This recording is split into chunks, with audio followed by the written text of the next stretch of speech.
What's going on, Soul Nation? Ginger Prime here, and some breaking Anthem news. Not to be overhyped, but to be considered and to be discussed, because it's the first real information, it's the first real communication that we've received about this project in a very, very long time. I'm not going to tease it. We're going to go into the full article. I'm going to give you my thoughts, and as always, I want to know your thoughts, especially as it relates to the future of Anthem, which has always been wrapped in mystery, doubt, hope, and a whole lot of crossing your fingers.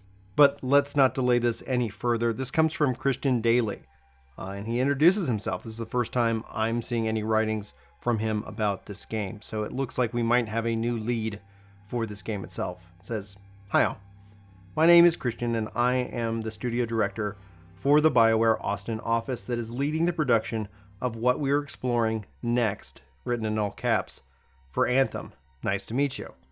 Prior to this role, I was the franchise development director for the Anthem live service, helping guide the development of our post-launch updates, which focused on stabilization and improving performance of the service and our first Cataclysm, the Season of the Skulls, Season of Icetide, and into the most recent update with 1.7. And in addition, while I've been silently stalking you over the past year on Reddit and EA forums and Twitter, and taking in all the feedback that you have been graciously providing and adding it to our giant cookbook of things that we're experimenting with in Anthem. As you can see from my photo, and likely most of you, I am set up at home, ready to be juggling multiple things: children, pets, family, etc. Some days are better than others, but I can tell you that regardless of where I am working or where the team is working, we are committed to this project. With that, I wanted to start you with a quick update on what is going on with Anthem since we last discussed it in February. So, they're entering in their what is called the incubation, aka prototype, phase again.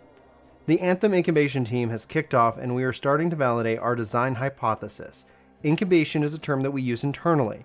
It essentially means that we are going back to the experimenting and prototyping to improve upon the areas in which that we believe we fell short and to leverage everything that you love currently about Anthem.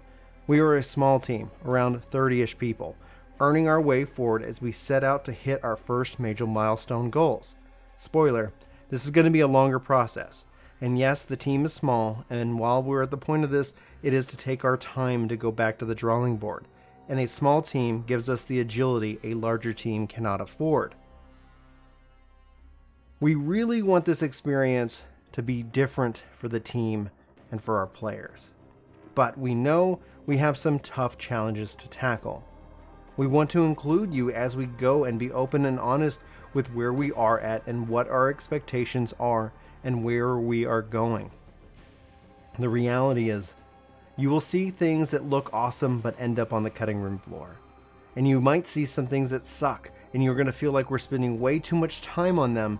In the spirit of experimentation, this is all okay.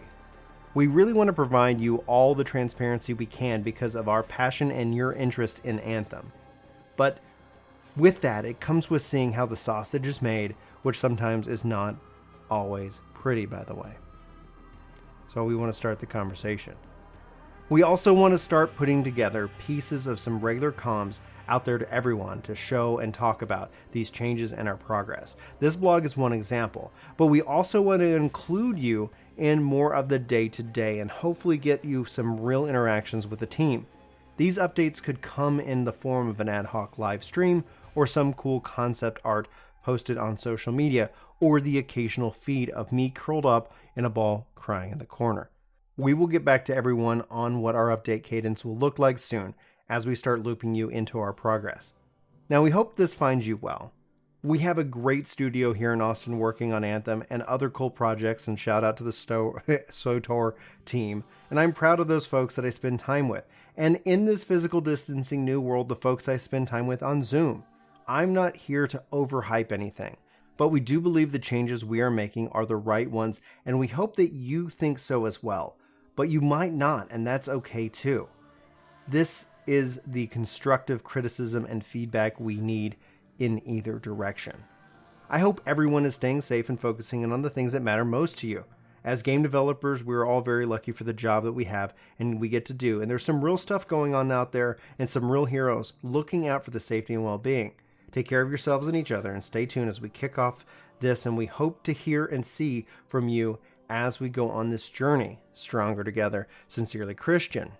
So, let's dive in, because Anthem, oh, Anthem, like, it is this game that I love. There is this beauty that is there, and I want to talk to you guys briefly kind of about my experience as a developer, and talking about what they're kind of referring to as the incubation, aka prototyping phase, and why now when it relates to Anthem itself. So, smaller teams are faster. They can make changes quicker. Your work, so let's say if you and I specifically were building something, I only have to go to you if I need to make a change, and you can let me know pretty quickly if my change is going to impact your work. The bigger the team, the more those interactions will cross over, especially in terms of gaming. So when it comes to incubation, aka their prototyping phase, this is where smaller teams are able to work quicker, make quicker changes, see if things are fun, find the fun, figure out the fun, and get that to work. It appears like, obviously, that the original struggles of the game itself, this is either shortened, skipped over entirely, or just feedback wasn't listened to. And I think when you go and you look back at the history, it kind of falls into all those categories. So, in relation to the fact that Anthem is running right now 1.7, and we're prototyping, we're still talking about this, he's very open and honest when he says this is going to be a longer process. This is going to be one that I would not expect in this year. And that sucks. I'm not going to lie. I would love to play a, amazing version of Anthem, and I'm sure you would too. But the key crux of this is that, 1.7 is going to be running. It's going to be in maintenance. And we're going to kind of get an idea of when we can expect the game to, to officially launch, because there is a lot of the stuff that they can repurpose for the game itself, but there's still a lot of work and things that they have to completely redo, and that brings it all back to this kind of prototyping phase. So the prototyping is for them to figure out what works, and then make a plan so they can bring in, obviously, the bigger team to really focus in on getting all the work done that needs to happen whenever they have all that put together. So honestly, I think this is the right move. It's always going to be the right move. There's no quick fix. There's no magic pill for Anthem, but it does sound like instead of them rolling out updates 1.8, 1.9, and always kind of just kicking that can down the curve, everything's building and focusing towards Anthem Next, which is highlighted. It is capitalized, and there you go. Let's talk about the conversation in which that he wants to start. This is risky and dangerous, especially if anybody here is aware. YouTubers can make things worse. Something I'm very aware of. It's something I try very hard not to do. I think you're going to see a lot of things written up about this. Anthem's still kicking or dying again, and it's done for views, and everybody knows it, but there's something in us inherently that we have to click. However, there's another side to this story. Obviously, after Anthem released, horror stories about how they were treated came out. Work hours, confusion, no real leadership, just crying in the corner, and he makes reference that he might be doing that. Sometimes this work is kind of hard. Development is not easy. All right. This kind of is cleansing of that, right? Shed light into the darkness so you can get, so it can purify you. So light is the best disinfectant, as I've heard many times, maybe you have.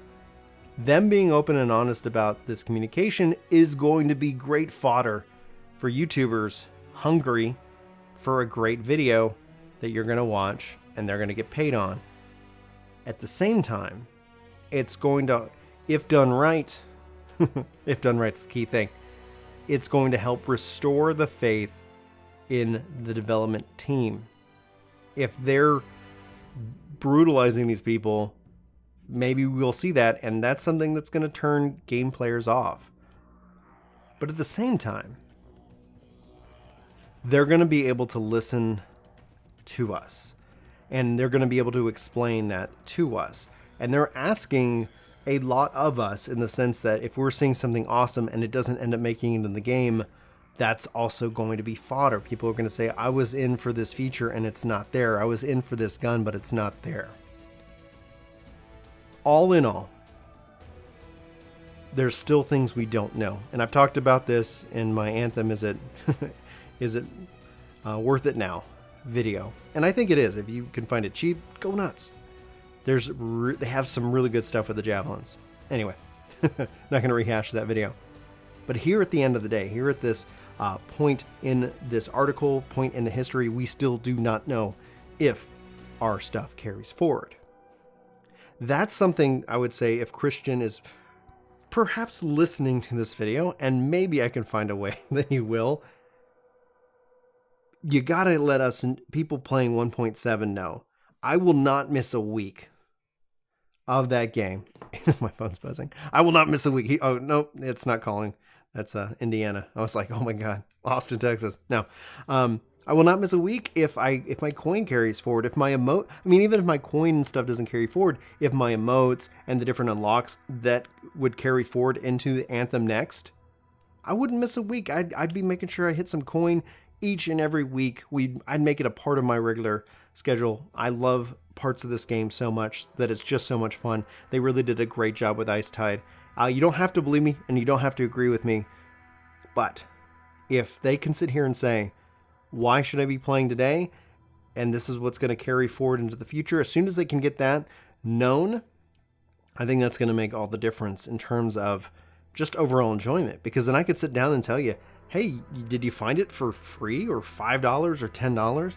Well, that's great. Here's what you want to do if you're having fun to get ready for 2.0 next. You know, that's essentially what we need. We need that. Now, obviously, it sounds like he's taking on a leadership role. It'll be curious to see, especially as a new dad. Congratulations, Christian, from a dad to a dad.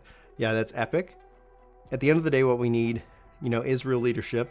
And just note that don't be afraid to check out what other games are doing right and doing wrong. I would point you to Phantasy Star Online 2. I would point you to Diablo. I would point you to Destiny. I would point you to Division. Look at what these games are doing right and wrong and find that fun. It is there. It's there in its core.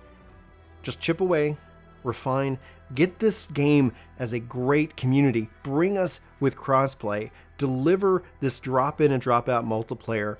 Stop with this only 4-person open world stuff. You've got a beautiful world. You've got a beautiful story. You've got beautiful lore that you as a developer and your team should be completely empowered to do whatever the hell they want. That's the power of what you guys, the foundation that you're on. So long story short, all of it, I'm really excited to see what becomes of this game and its future. Hopefully, if you guys enjoyed this video, be sure to hit, like if you feel like, we've earned it. If you're new here and you want to come back for more videos, hit subscribe. It doesn't cost you a thing. We'd love to have you come back. But again, no pressure, only if you've earned it. We'd like to talk about action RPGs here. Anthem is no exception. I know, I know I love it. And I wish I could explain it to people who hate it in a way, but I get it. I get it, and I'm not going to fault them for it. Anyway, for Ginger Prime, my name is Brian. Thanks so much for watching this video. Hope you guys have an amazing day and amazing weekend. This is going to be the first of hopefully many more news updates coming for Anthem, and so we'll keep you up in the loop. That was a really weird-ass way of saying it, so without that, sayonara. Love you guys. Love your faces. Hope you have a great weekend, and talk to you soon. Take care.